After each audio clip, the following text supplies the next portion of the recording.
Hey, how you doing? Welcome to another time here. Welcome to the book club. We've been off last 2, 3 weeks because I had to bury my mother. So I've been busy with all of that. So glad to be back today. Glad to be here. And we're gonna finish up the book. We're supposed to have taken our last take on this, on the takeaways from this. So that's what we're gonna do today. Close it out today. And next week we're gonna start with our new book, which is gonna be our seventh book in the series, which is the Amen Effect. Talking a bit also about relationships also, because but from a healing standpoint. Here we're talking about relationship uh that that would help us to have a good life. We're going to talk about how to heal broken relationship, broken hearts, from this. So it's going to be a next level from what we've been doing with the good life. So the Amen Effect, written by a rabbi, and it says ancient wisdom to mend our broken hearts and world. I look forward to doing this. We're gonna do an introduction to it next week, and we'll dive into it. And I'm hoping it'll be just as beautiful as this one that we did, the good life. We've done the good life here for more than 1 year. We started the first Sunday in July, and we've taken it here, and today we're gonna be done with it. We're gonna close it today, and we're gonna start the Amen Effect, starting from next week. So glad to be back here. So glad for those of you that are able to join in. Godwin is make this his way here today. Godwin, thanks. Thanks for coming along. I got to do this on Sunday afternoons, 2 p.m. West African time. And it's just go reading through books, and sharing from those books, read the book, take the lessons learned, bring some practical applications to it, and just do life together by reason of that. I share from my life, share from other people's life. Sometimes some people get to join me on Zoom here, and we can hear from their own experience also. But the whole essence is just to be a blessing to one another. That's all we do it. I have a lot of books, and I'm a very busy person. So this is just an excuse or something to make me read the books I have. I have a whole bookshelf in my home in Houston. I have a whole bookshelf in my home here in Lagos, Nigeria, and I want to read them because it's no good having a lot of books, investment in books, and not reading them. I don't get the wisdom by them being on my bookshelf. I get the wisdom when I read them, learn from them, and apply them in my life. So this is something to help me read the books I have and I continue to have, so I hope it blesses someone else and helps you also to read some books, learn from them, and pick the wisdom from those books and apply them in your life, just as I apply in my life. And the whole essence is that our lives become better. It's not the number of books that we read that's important, is that we're able to get something from those books and apply them in our lives. That's the whole reason why we do this. So just be oh yes, I am on YouTube. So that's why we do this. That's why we'll learn through this. Feel free, drop me a note here on Instagram. I love the other day Gabriel was around and we're able to chat even online, real time online as he drops some notes, on Instagram live. I'm on YouTube live also. So whatever I can answer while I'm live here, I can always go back in and answer later on. Feel free to add your voice, add your wisdom. I don't know it all, right? This is not me coming here to tell you all I know. This is here me coming here to learn also. The first person that hears every single thing that I say is myself, right? Before any other person, I hear what I'm saying myself. And when I do this, I hear things for the first time. This gives me an opportunity to talk to myself. It's a blessing to me. So the first person that gets the benefit of me doing this, other than me reading books, is myself, right? I hear myself and I lead by what I hear. I the other day I was surprised. I was thinking about, so who do I listen to most? In the last few years here, the person I listen to most is myself. because I do those recordings and I have to edit them. So I have to listen to them over and over again. And it's been a blessing to my life, and I just come to share my life here, hoping that someone else can be blessed with the things that are blessing me, you know. Great. So I'm going to bring up my slide. That's what I got to do. I do have a slide prepared to do this session. So this session is really looking at the last chapter of the book. We're closing today, The Good Life. It's 10 chapters. So we're going to go to chapter 10 today and close the book out. And next week, we'll start with our next book, The Amen Effect, right? It's written by a rabbi here. And the good life is all talked about relationship. The basic question the book has been trying to answer is uh, what makes for a good life? What makes for people to live long and well, long and well, long and well, long and well? And the answer they found by the study, and this study is about 85 plus years study done by the school, by Harvard.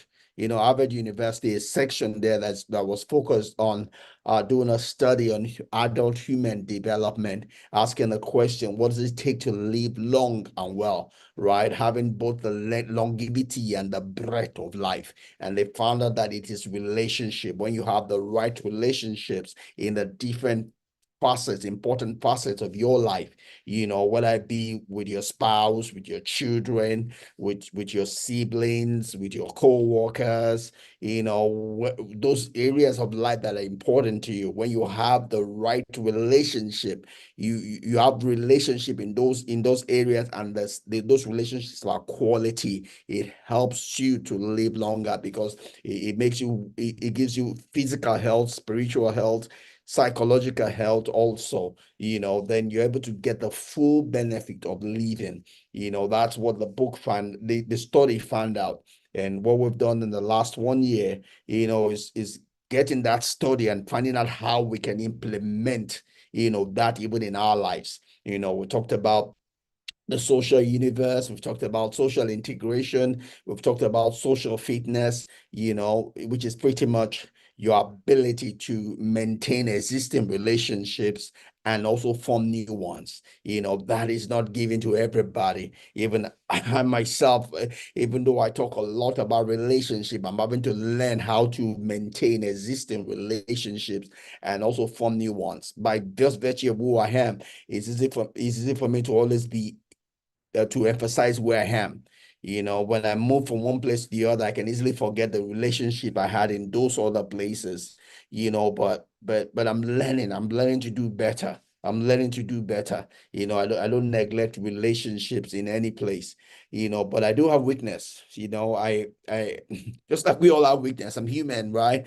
I'm an introvert, right? So I'm not that person that is all that jumpy, even though some people won't believe it each time I say it. I remember telling one of my mentees, my burros, that I'm an introvert. He said, "You intro what?" She said, "That's not possible." But the truth is that that's who I am, right? Even though you see me in public and I'm all jumping, I look like an extrovert. What you see is something I've learned it's not my basic nature, right? It doesn't change the basic person that I am, but I've learned to win in life. I've practiced to win in life, So you would see someone that looks like an extrovert, but it doesn't change who I am, you know. I'm what you would call what's the name for that word? That's the word for it. It's escaped my mind, but I'm probably the introverted version of what you would call the alpha personality. I fall into what you might call the introverted version of that, and there's a word for that. It's escaping me right now. When it comes, I'll say it. But that's just who I am. But the key thing at the end of the day is that we don't make excuses of our personality. We trump our personality, but it's a two-way, it's a two side to the sword, right? It cuts both ways. As much as you don't use your personality as an excuse, you must not take it for granted, because it is your weakness. Because your personality is both your strength and your weakness, right? You don't use it as an excuse. Also, you don't take it for granted because it can get you. right? It can get you, right? So I have to know that when I'm in public, even though I look like an extrovert, I know that my body count. I have a body count. I have so many people I can engage with before I need to go back and seek solitude. I need to go get strength back, right? I don't get my strength renewed in public. My strength is renewed in solitude, right? Unlike an extrovert who gets their strength renewed in public, I don't, even though I look like one, right? So I spend a lot of time with myself, right? I love myself because that's where I find strength when I spend time with myself. See, I cannot be lonely because I love myself. I love the time I spend with myself, right? But again, it's balance in life, right? I can't spend all my time with myself. When I've gained the strength and solitude, I still need to come out and engage with people because we all need one another. And our essence is not found in ourselves. Our essence is found outside of ourselves. Our essence is found in relating with one another, being a blessing to one another, being a source of strength to one another, that's where we find our strength. But let me go ahead and bring up my slide here and we'll just take today's topic and we just want to close out chapter 10 of our book. So I'm gonna bring up my slide here. Those of you on Instagram. All right. One. All right. I'm trying to. 1 second. All right, that is the button for red.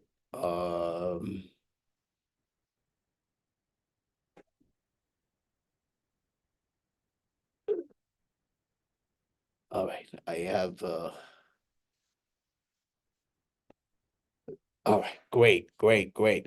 All right, those on Instagram Live, you're obviously not gonna see the slides because there's no provision in Instagram Live for that. And but this is for those that'll be on YouTube, you'll see it. And if you're also on my blog, because I'm also streaming on my blog, you get to see the slides, but Instagram Live, all you get to see is me.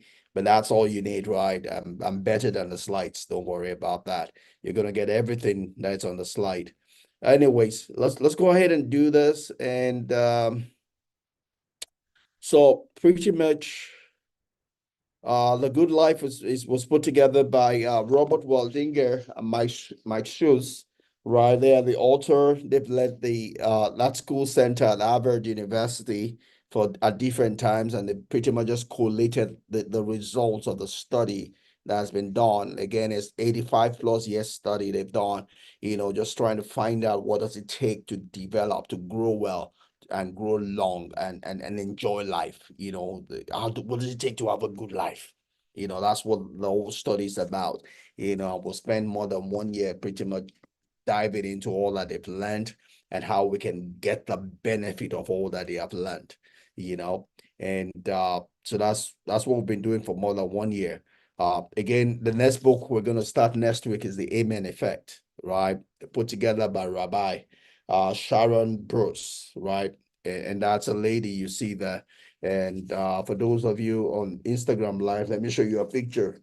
But that's a picture there, and pretty much the book is talking about how ancient Jew wisdom to mend our broken heart and world. That's what we're going to be talking about here. I don't know if it's going to take us as long as the last book. The last book took us 1 year. Let's see. Again, like I say, I'm never in a hurry, right? All we do is we take our time to do it. We're not in a hurry. We just want to absorb as much as we can from the book because all we want to do is make sure it's our life gets better, that our life gets better. That's more important than the number of books we've read. The book we're closing today is our sixth book, in 4 years. We started doing this back in 2021, right? March 2021 is when we started doing this. And in 4 years, we have only read six books, right? The next book we're going to do is a seventh book, right? So in 4 years, we're going on to the seventh book. We're not in a hurry. We just want to learn, absorb, and get better by it, right? So today we're going to close out. We're going to look at chapter 10, and title of chapter 10 in our book is All Friends Have Benefits. You know, that all friends have benefits. If you call someone your friend, there's something you can gain from that person. There's something you can get from that person that will make your life better. You know, and like we said, you know, relationship is life's bottom line. None of us was put here to live life alone. None of us will be successful alone. None of us will achieve the intent of our being here alone. We need one another. We need one another. We need one another to be fulfilled. We need one another to be strengthened. We need one another to get that to grow emotionally, right? To be matured, right? You know, alone you cannot be matured, because maturity involves rubbing with someone else. You know, you will never know how emotionally matured you are or not until someone has tested your emotions, right? And that you cannot get on your own, right? It comes from relating, rubbing, you know, your rough edge with the rough edge of another person. That's how you mature. That's how you smooth it. You smoothen the rough edges of your life. You know, we need one another to do that. You know, the quote that will pretty much carry the whole chapter weight was one by Emily Dickinson, and it says, "My friends are my estate." Right? The word estate is also another word for treasure, right? My estate, my net worth. My friends are my estate, right? Forgive me then the avarice to hold them. My friends are my treasure. They add to me. They make me wealthy, right? They make me rich. You know, my friends make me rich, right? That's what Emily said, and that's true, right? I just buried my mother here, and having friends made a difference, you know, for me. You know, people come from my elementary school and to enjoy the day with me. Someone come all the way from Songota, you know, to my parents' house for the service of songs. I had people from my secondary school, you know, had people from my whole church, people from my new church. You know, it makes, you know, in my native language, we say that people are your clothing, you know, and it makes you, I wasn't naked because I had people around me. You know, I can't buy that in a market, right? So it made they came to honor my mother, and it was important for me that my mother was honored. You know, that's a difference friendship makes to you. And, you know, and friendship again is a two-way thing, like we say. The healthy relationship is the one in which people go into not because of what they can get, but because of what they can give. You know, but what keeps it together is what they get, not what they give. You know, so when you go into a relationship, it's not about what you get, it's about what you give. You see, I could get all that I got in honoring my mother because I've been sowing also. Right, I am not a parasite, you know, in those relationships. You know, I saw in those relationship. I saw in those relationship, you know, so I don't even feel anything about people coming, you know. It's almost like I'm withdrawing from a place that I have sown, right? I do have a good balance in those relationships, and what I withdrew is not up to what I've sold, you know. So but that's the way life is. You know, you be a blessing, you know, with what you have, not what you don't have. It has nothing to do with money. It's whatever it is that you're endowed with. Sow it in other people's life. Sow it in other people's life.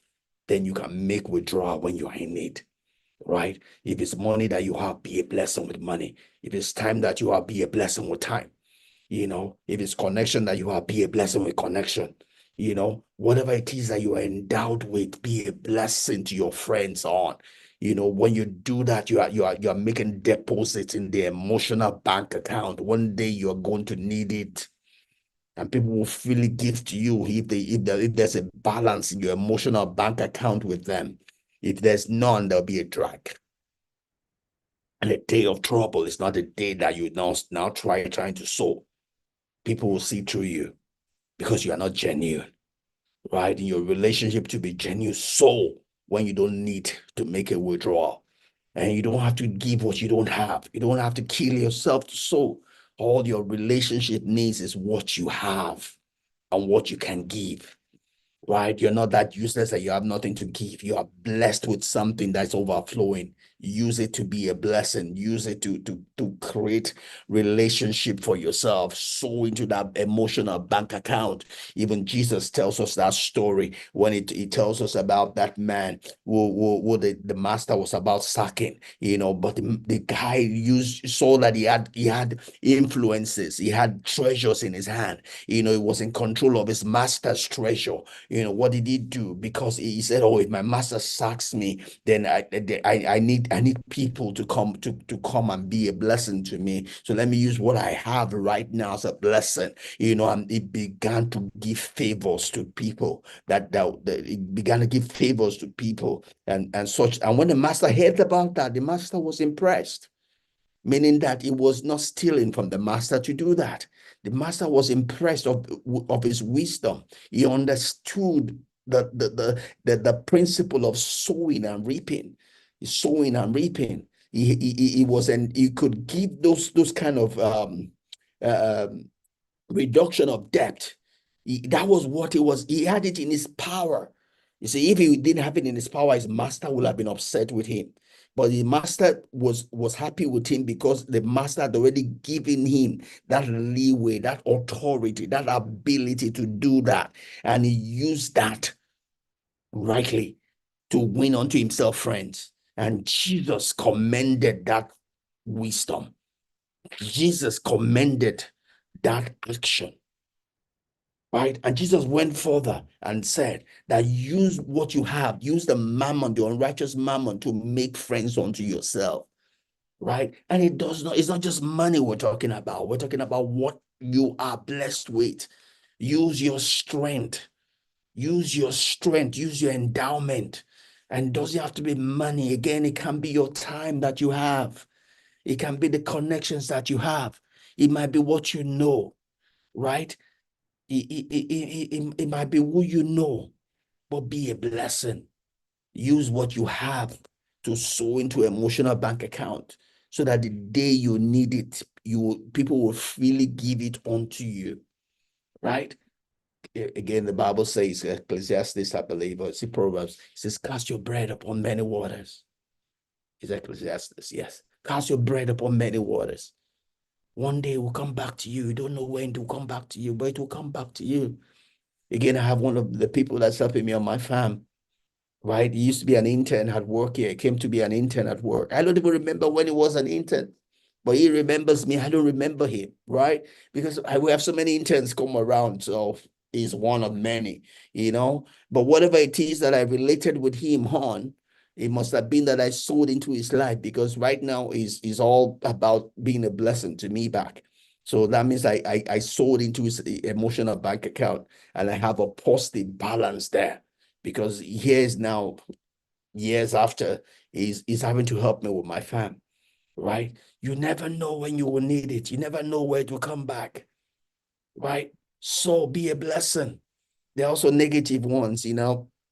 I had someone at work, when he had power, it was pretty much being wicked and stopping what was due to other people. you know, that, nothing is permanent in life. He's now left. He's retired. It's not the time he's looking for favors, but he doesn't have balance. He doesn't have anything in people's emotional bank account. Some of the junior ones just say they see him on the road, they're going to look the other way because he was wicked. When he had the opportunity and the privileges to be a blessing, he did not do that. He did not do that, right? But nothing is permanent. I have a lot of people here that I employed, that I mentored. Some of them are higher than me right now today, but you see, they still respect me, right? Because I have a positive balance in their emotional bank account, because I did not take the relationship for granted. When they had nothing, I did not oppress them, right? Irrespective of what their grade level is or whatever responsibility they have not forgotten where we came from. That is the way life runs, right? So again, Emily Dickinson says, my friends are my estate, they are my treasure, right? So don't be upset if I hold them close to my heart, right? Aristotle puts it this way: he says, without friends, no one will choose to live. It means friends make life worthwhile. Friends make the life worthwhile. Without friends, no one would choose to live. It would be boring, it would be lonely. People will feel isolated. Friends make life worthwhile. Again, I buried my mother. It was important that I had friends. I had friends who do different runs for me. I had issues concerning drinks. I had people I could call, and they made runs for me. Right? They left their houses to make runs for me, just to make the whole location, successful.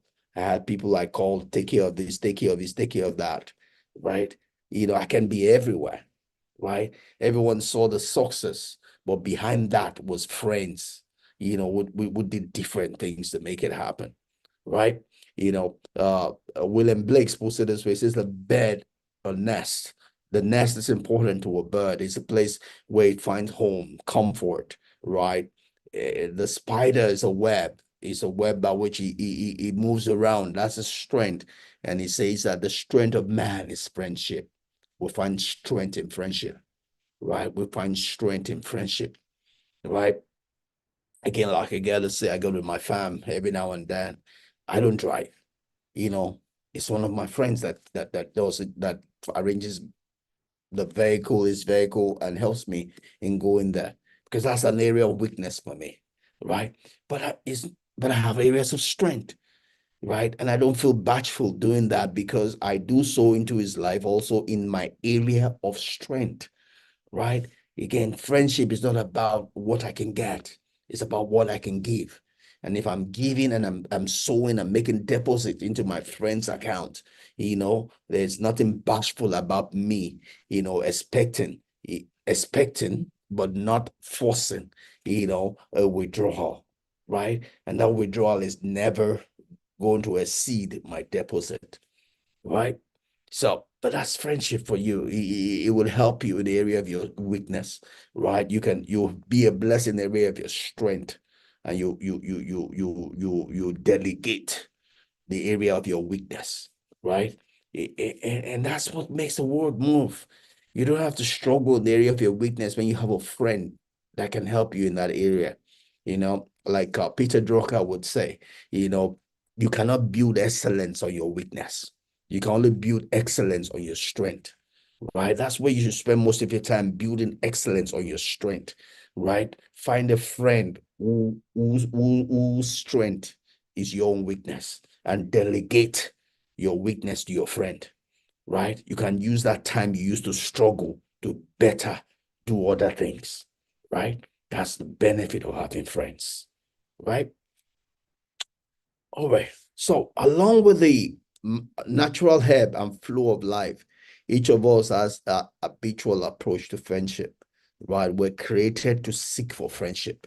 We're created to seek for association, right? Nobody was created to want to be alone, right? People wanting to be alone is a damage to their personality, right? The way we're created to seek friendship, seek association. If you see someone that doesn't seek association, it's because that person is damaged. That person has had some event of life that has damaged that person.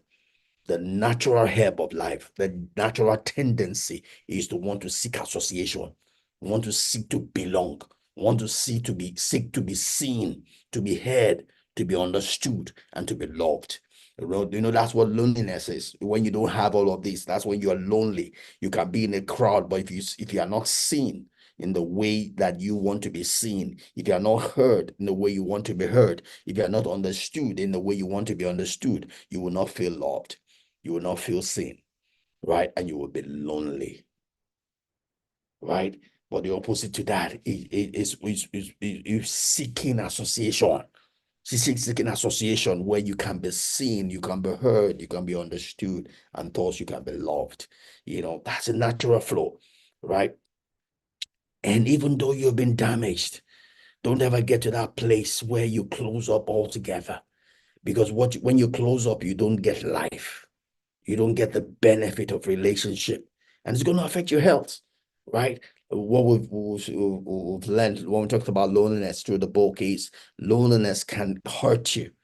It can hurt you. It can hurt you spiritually. It can hurt you psychologically, and it can hurt you physically. Right? Is just as bad as other ailments. When you're lonely, it can hurt you physically. Right? It can hurt you psychologically. It can hurt you spiritually. Right? And friendship, a relationship is what solves that. No medicine will solve the sickness that loneliness brings. None. None. Even if they seemingly reduce it, they will have side effects, right? You just need to learn how to relate. You need to learn how to relate. You need to learn how to be a friend, right?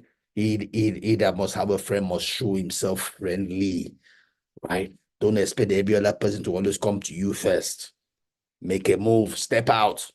Step out of your comfort zone, make a move, be a friend to somebody, right? Be a friend to somebody. If you cannot be a friend to people higher than you, be a friend to someone lower than you. Start from where you can. You don't have to always go there and be looking for one big person to be a friend to. Be a friend to someone that is lower than you. Be a friend to someone that needs a friend. Start from where you can, and you can build from that, right? Friendship is a muscle, right? And it will grow by use. When you have one friend, you'll be easy to have two. It'll be easy to have three, but you have to start from where you can. Be sincere with yourself. Don't go trying. Oh, I don't have friends, so I want to go and meet a big person. You don't go to the gym and go and try to carry the heaviest weight. Start with a small one. Start with a small one and build strength, right? But you need someone else in your life. You need a friend in your life. You need a friend in your life, right? If having a friend, obviously having a friend of the opposite sex has comes with its own complication. So start where it's easy. Start with someone that's the same sex as you, right? Because having making friends with the opposite sex is okay. But because if you're a full-grown person, there are also uh emotional flows that come with it. And your seeming simplicity can arouse something that you might not be able to control, right? So you need to balance all of that. So you need to balance all of that up, right?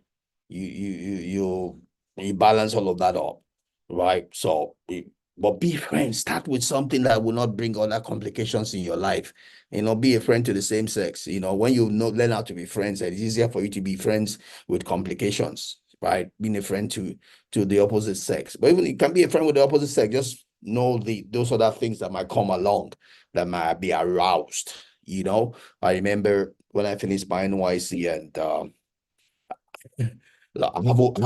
I have a sister before me. I have two sisters after me, and somehow I guess it's easier for me to make friends with the opposite sex than even the same sex. I guess because I've grown with girls for a good part of my life before the three boys came along. And not everybody will relate with the simplicity of my heart. Right, the time I spend with some of those people probably raises things in their mind, and they have different things they think it is, but it's not. Right. I just friend for the simplicity of being a friend, but sometimes you raise confusion in some of those people you're friends with, and they're expecting something more. Right. So we need to balance things together, right? But you can mature, you can grow in all of those. Start where you can, and you can then grow, right? Start where you can, and then you can then grow, right? So let's go on. Our friends are much more important to our health and well-being as adults than we give them credit. Our friends are much more important to our health than we give them credit. When you have it right, having friends in your life, it helps your health, right? It made a difference for me. Last Sunday, I went out to exercise, and someone I used to use his boxing gear once in a while. We spend time sharing. He shared some things that what I was doing also kind of tallied with, and we spent a good time, after my morning exercise talking. But just that interaction made a difference in my heart. I was happy that I could be a blessing to someone. I was happy to hear what he was doing, where he was, and brought us closer together. Typically, we just with I go box, once in a while I use his boxing bag, but it was a step closer, step closer, and it makes a difference. I have older people I get to do exercise with, every now and then, and just being a blessing to one another, and it made a difference. Some of them came from people came from from I had a lady coming from my mother's burial, and it came from all of those, right? It makes a difference, to be a blessing to one another. I saw one of the who's that? I think that's you're welcome. You're welcome. Thank you. I one of those from my university, just became a big person in the road safety, corp.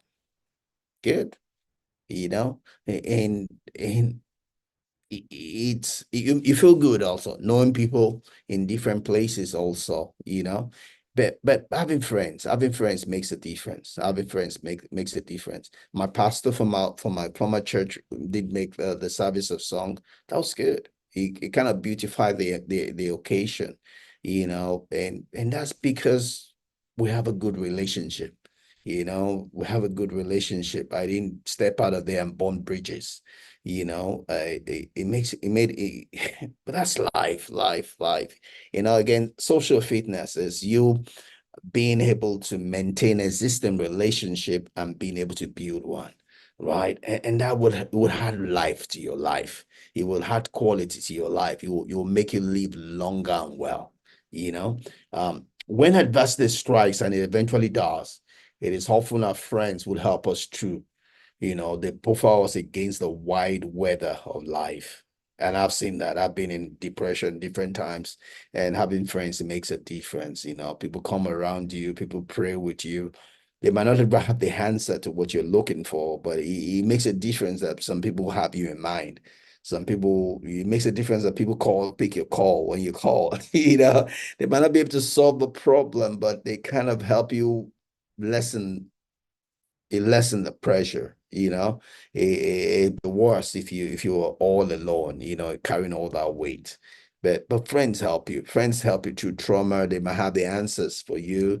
They might have the answers for you, and even if they don't have the answer, just being there. That's what Job's friends missed. I see people who want to be who they're not.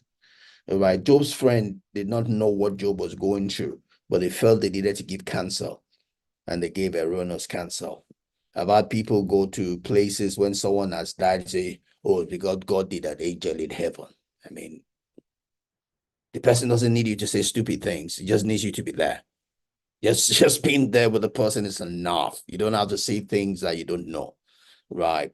But friends make a difference, having someone to carry your burden with you, lessens the burden, and helps you through life. Friends become wiser together through healthy clash of viewpoints, and that for me is what, like the Bible would say, Jesus, God would say, come and let us reason together. Come and let us reason together. That's what friends do. Friends don't argue. Friends don't debate in one person trying to win against the other. Right? When you argue, you're not growing.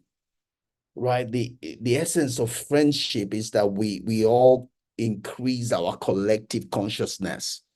Right? None of us knows it all. When we talk together, I learn what you know, you learn what I know, and two of us become better.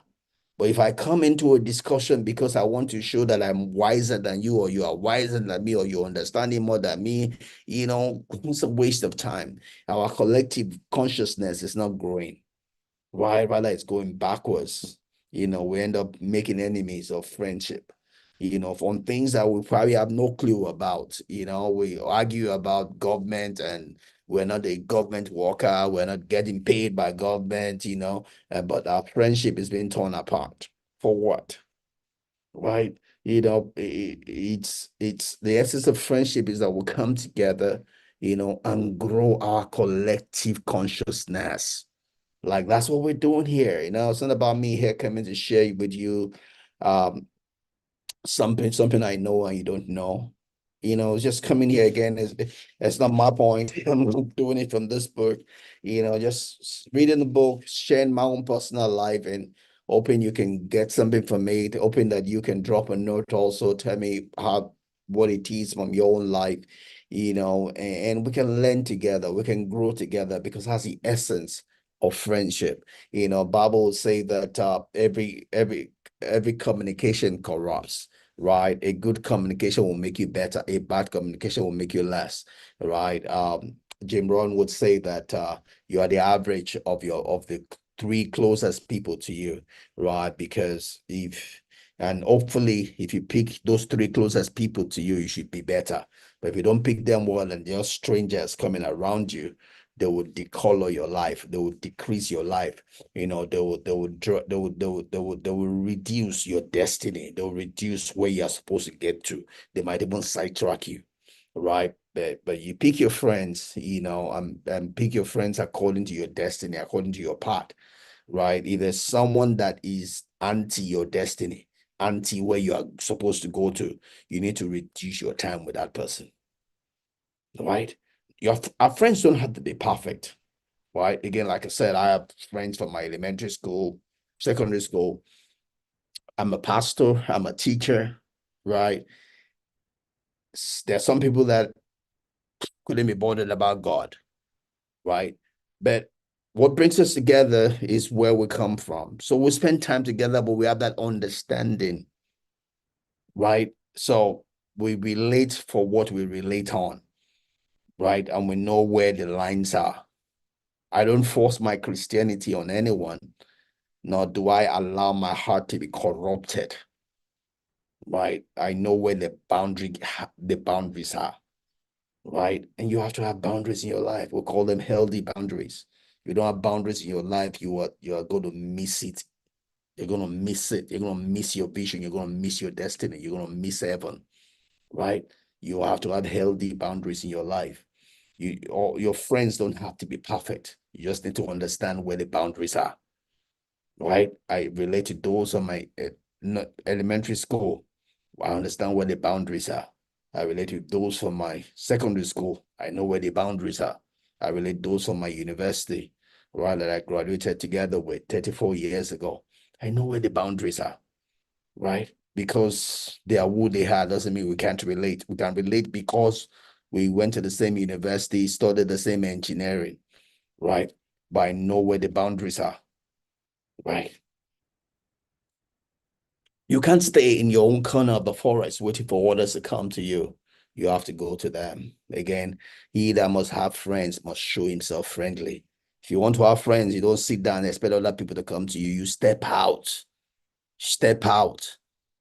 Having a friend is a blessing to you, not necessarily a blessing to the other person. It's about you. Again, I do this as selfish. This is a selfish endeavor that I do here. One of it is to be able to read the books I have. The other thing is to be able to talk to myself. You might not realize, but I'm just talking to myself because I'm the first person that hears every single thing that I'm saying here, right? Both now and when I'm going to edit it later. I'm hoping that you also will be blessed as you hear me talking to myself, right? But when you go out to make a friend, you are doing it for yourself because you need the friend.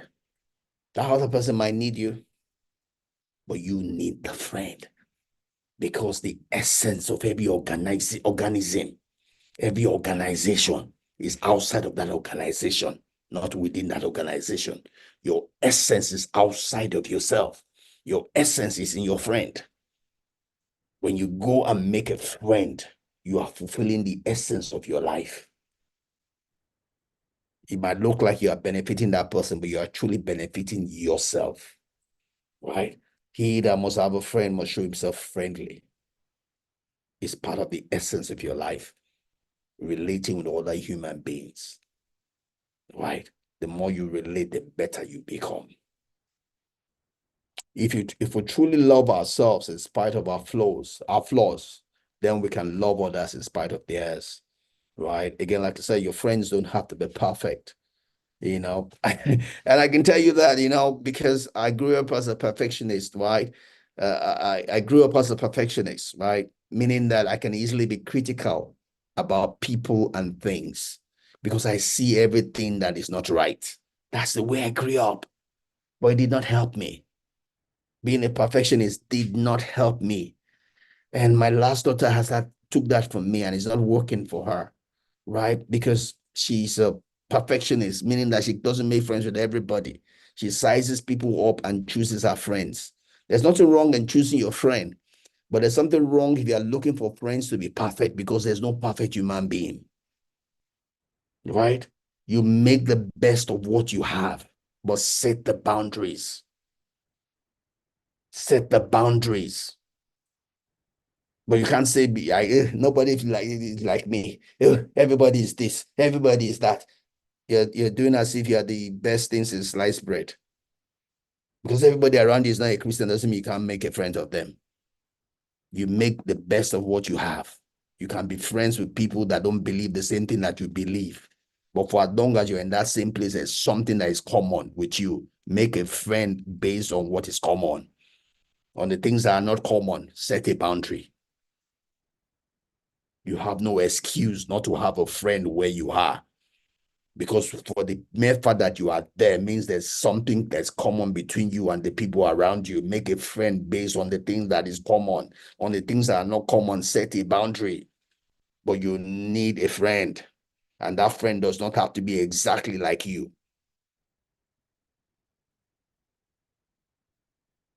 You have flaws in your life. Your friends will have flaws in their life.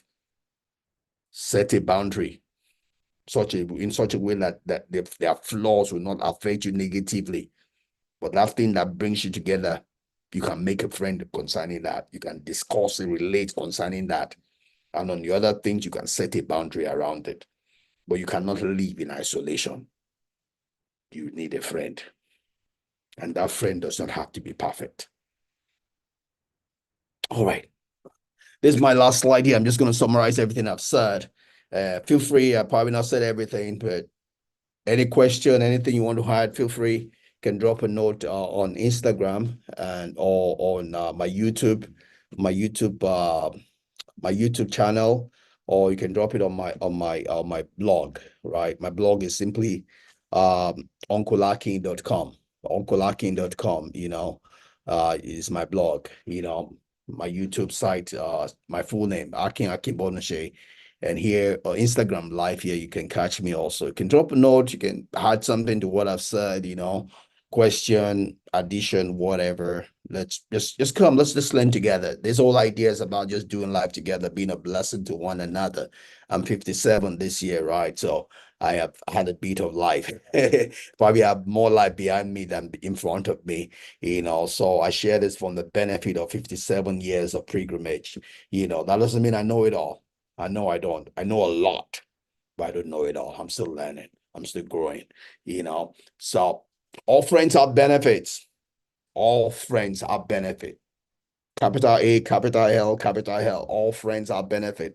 For as long as there's a commonality, there's something you can gain from that person.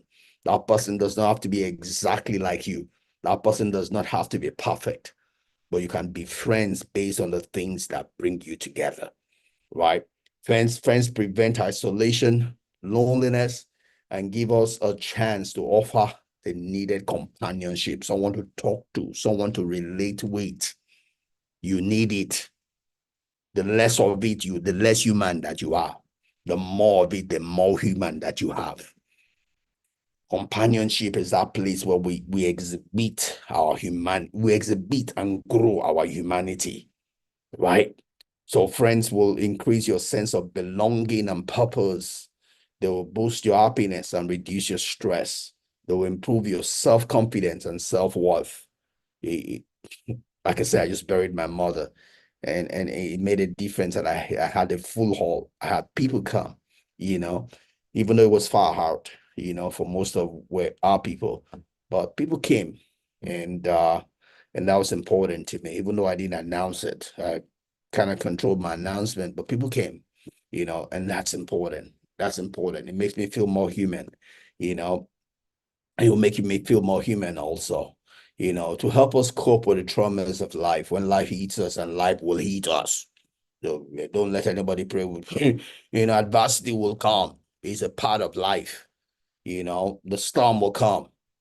The most important thing is that you are ready. You make the best use of your time of peace. Your time of peace, sow into people's life, sow into people's life, sow into people's life. Build on your friendship because one day you will need it. As sure is, there's no prayer against it. It's called life. Life will happen to you.